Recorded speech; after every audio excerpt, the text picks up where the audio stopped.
Y me gustaría saber tu opinión en estos dos temas. Gracias. ¿Más preguntas? Una más y una ronda de tres, si quieres.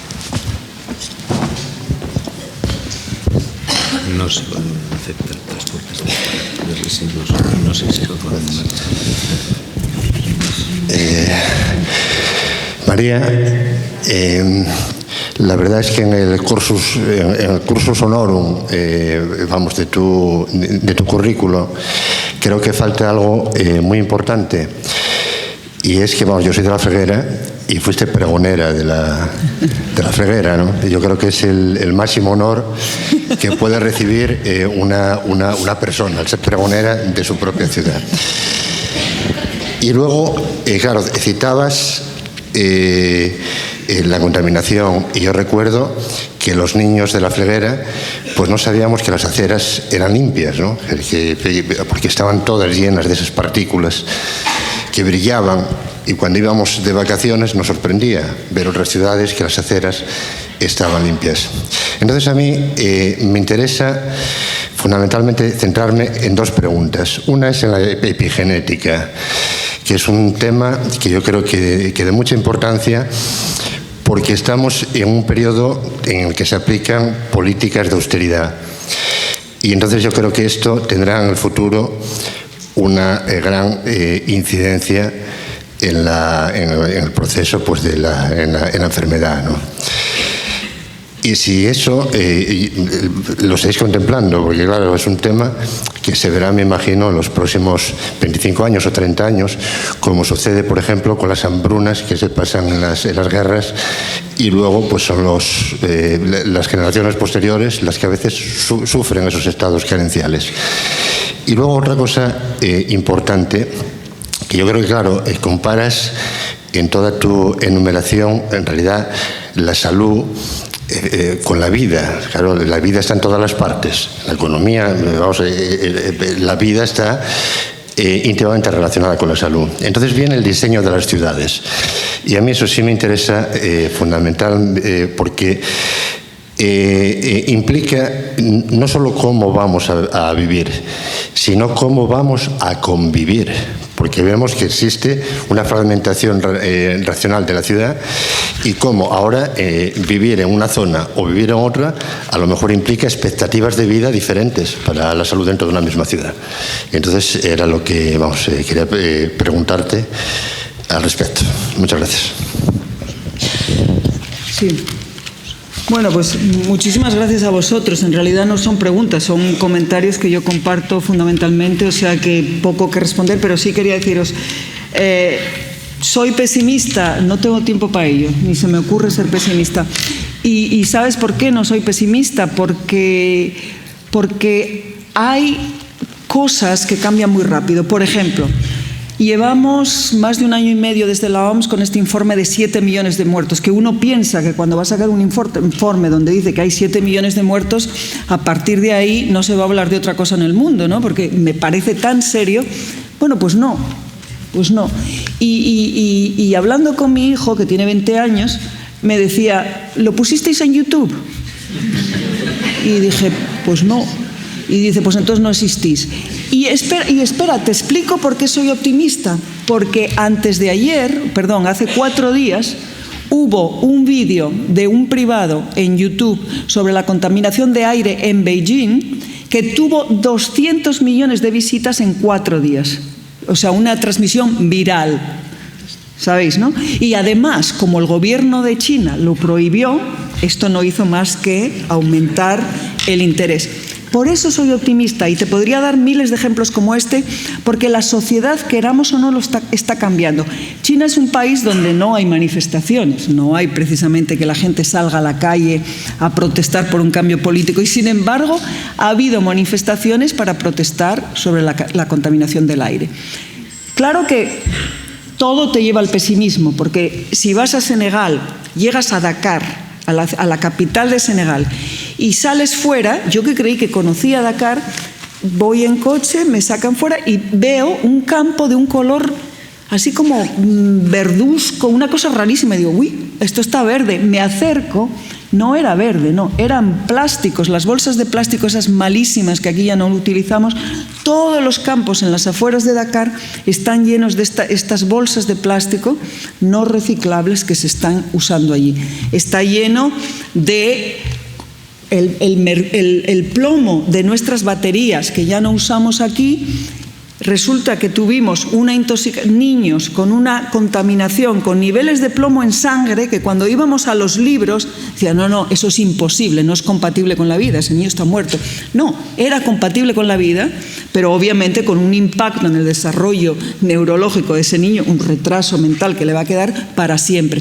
¿Por qué? Porque reciclaban las baterías viejas de los coches de aquí, se van a otros países, las ponen así en un campo, ¿no? En el centro, se ponen las madres alrededor con los niños aquí en la espalda y van reciclando el contenido de plomo que tienen estas baterías, que es nada y que te dan unos céntimos por él, con lo cual esa tierra está tan contaminada de plomo que ya no sé qué habría que hacer para descontaminarla, ¿no? Y hemos tenido unos clústeres de enfermedades neurológicas que se pensaba que era una cuestión infecciosa y por eso mandamos un equipo a investigar. No era infeccioso, era la exposición al plomo. Pero al lado de todo eso ya hay también otra serie de movimientos, hasta en África empiezan a tener un mínimo de demanda.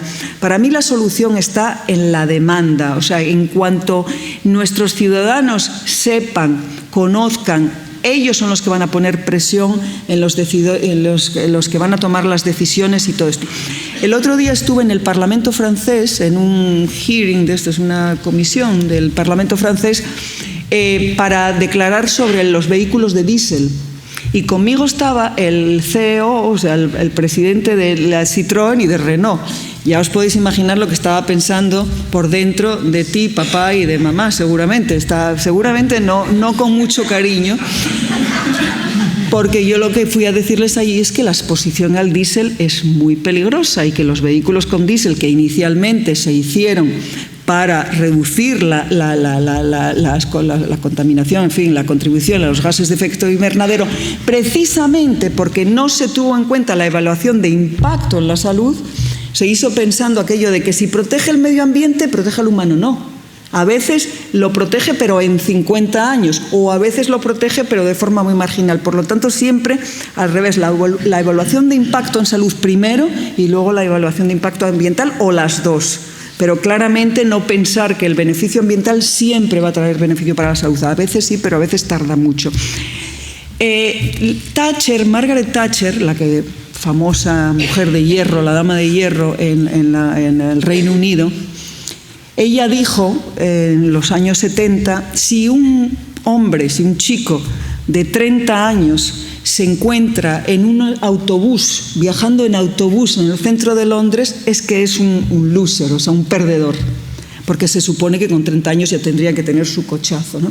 Hoy eso es al revés. En Suecia, si tú tienes 30 años y te compras un coche, eres un pringao, eres un perdedor. Lo que procede a un chico intelectual, universitario y con un compromiso social a una persona en los países escandinavos es ir en bicicleta o usar vehículos eléctricos o usar el transporte público. Hay cuestiones que nos permiten ser optimistas o por lo menos no rendirnos al pesimismo. Yo tengo en mi despacho en Ginebra, en la puerta, una frase en español que ya se la ha aprendido todo el mundo, desde los de Pakistán hasta cualquier país del mundo, que ya la saben decir en español, que es insensibles al desaliento. Desalientos aquí ni uno, porque no nos lo podemos permitir, porque hay un 25% de la enfermedad que tiene que ver con esto. O sea que, adelante. Educación para la salud, no puedo estar más de acuerdo.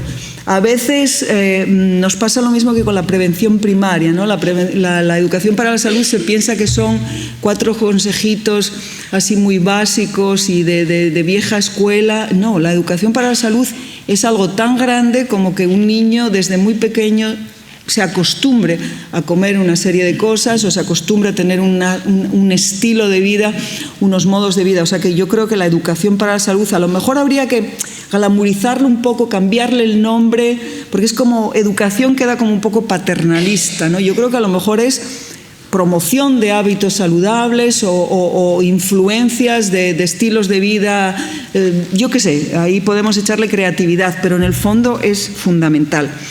El punto rojo en la calidad del aire, hombre, yo te diría que cuando hablamos de estos 7 millones de muertos, en las ciudades europeas se ha avanzado muchísimo en calidad del aire, pero muchísimo, hasta en la Felguera ya se respira bien y todo. Hay algún punto rojo, pero la cuestión está en si tú estás expuesta, no es la exposición puntual de un día, que hay unos niveles muy altos, sino es la exposición permanente a unos niveles muy elevados, sobre todo el del PM2.5, que es el más dañino, la que puede tener ese impacto. Hay que usar esos puntos rojos para ir mejorando cada vez más, pero siempre con políticas muy integradoras y muy holísticas, ¿no? O sea, que miren todos los aspectos y no solo uno muy puntual y a lo mejor muy horizontal. De la incineradora no te puedo decir nada porque no conozco, o sea, no conozco los temas, entonces sería una estupidez por mi parte permitirme opinar, ¿no? Las aceras de la Felguera yo también me las recuerdo así, como dices tú, y es verdad que di el pregón de la Felguera, pero también el de Santa Bárbara, lo digo por si hay algún asturiano, muy asturiano, también el de Santa Bárbara, y bueno, y el gallego también.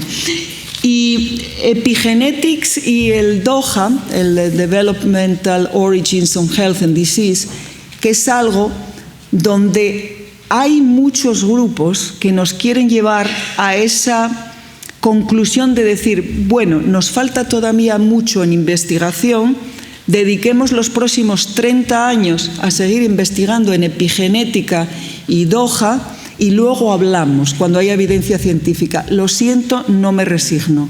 No.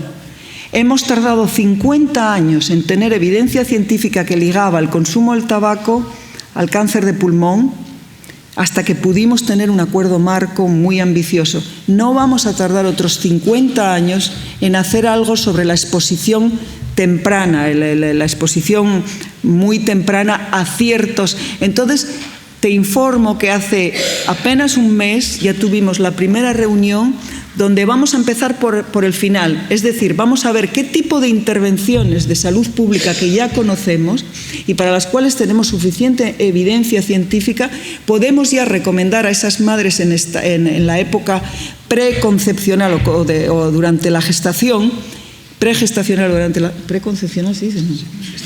Gestacional. Pregestacional, a veces meto alguna patada al diccionario, pero es por exposición a otras lenguas. Pregestacional o gestacional por ejemplo, de mercurio. Por ejemplo, el consumo de pescado, sobre todo de ciertos tipos de pescado, ¿sabéis? Los grandes que pueden tener esa presencia de mercurio.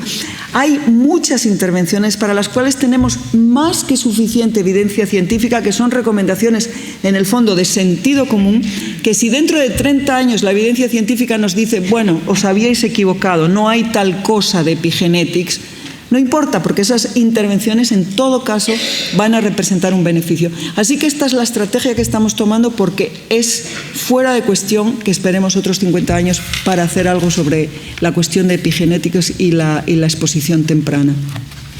Pues muy bien, muchísimas gracias, María, y damos por terminada la conferencia. Muchísimas gracias por tu exposición.